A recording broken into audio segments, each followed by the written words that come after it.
Hello all, today we are going to make calamari. The ingredients will be in the description below, so let us get this started. So first what we want to do is get a big bowl, a medium bowl, doesn't really matter. You just want to put the flour, the baking powder, and the salt all together in this.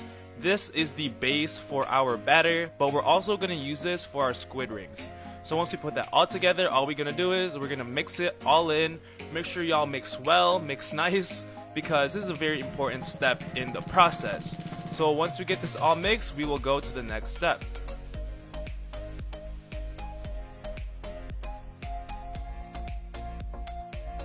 Alright guys, it's about time for this next step, and this next step is really simple. All we're really doing here is we're grabbing our squid rings from the bowl or the plate that we got them in, and then we're just going to dip it into the flour mixture we just made, that we created. Why, you ask? It's because this flour mixture helps the batter we're about to make stick onto the rings, and it really helps achieve like that golden brown color and that batter just sticking onto the squid rings at the end. So this really helps, and we're just going to keep doing this to all the rings, and then we'll go on to the next step after this. It's about time for that next step, so here we go. So ladies and gentlemen, all you want to do is add your liquid ingredients together with the flour mixture that we just made with the salt and the baking powder. So basically, by liquid ingredients, what I meant by that is just your egg and the milk, and just whisk it all in together with the flour mixture we made. And once you whisk it in, you can use a fork, you can use a whisk, whatever floats your boat, and make sure you mix it in well together. You incorporate the flour into the liquid, because at the end of this you want to have a creamy pancake mix like texture, and make sure you just keep whisking until it's creamy, because it really helps with the end result of the squid rings that we're going to make. So once we finish this, we will go on with the next step. So after we whisk our batter together, all we want to get is a medium pan and some medium heat. Preheat some oil in it, just enough oil to cover our squid rings, and we will go on to the next step. After that, what we want to do is grab our flour covered squid rings that we got and grab our batter, and all we want to do is dip it into the batter. Make sure you shake the remaining batter back into the bowl, because you don't want a huge mess, right? So what I do is I grab a wire rack. I don't know if you guys want to use aluminum foil under if you're too lazy to wash a pan, but you can also use a pan.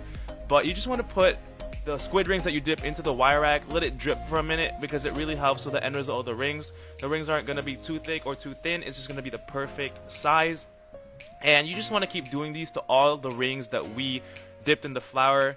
And after this, we're just going to put our breadcrumbs that we have in like a little bowl or like a little huge spread out plate, because after this we're going to be dipping these rings that we're dipping right now into the breadcrumbs. So that's what we're going to be doing, and I will see you guys in the next step.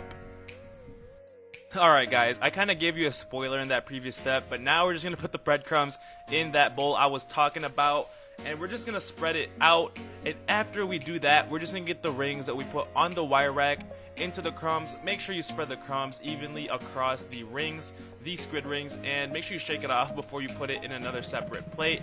We're just going to do these to all the squid rings until we cover all of them that we have, and we will go on to the next step after we do this.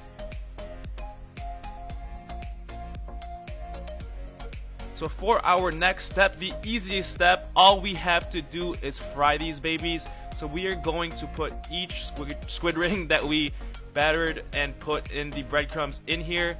We are going to cook it for about, let's say, 2 to 3 minutes, or until the batter is golden brown. So that's what we're gonna do. So I will show you guys the end result and how it should look like. Make sure that you flip it around like every 30-45 seconds, so that it cooks evenly and it helps it achieve that golden brown color. So as you can see, this is about cooked, and what you want to do is put it on a plate with a paper towel above it so it absorbs the oil. And basically our squid rings are ready. All we have to do is plate and present it, and they're ready to eat. So that's the easy step, and we're done with these squid rings.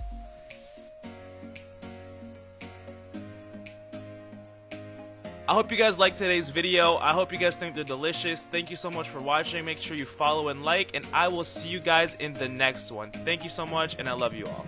Peace out.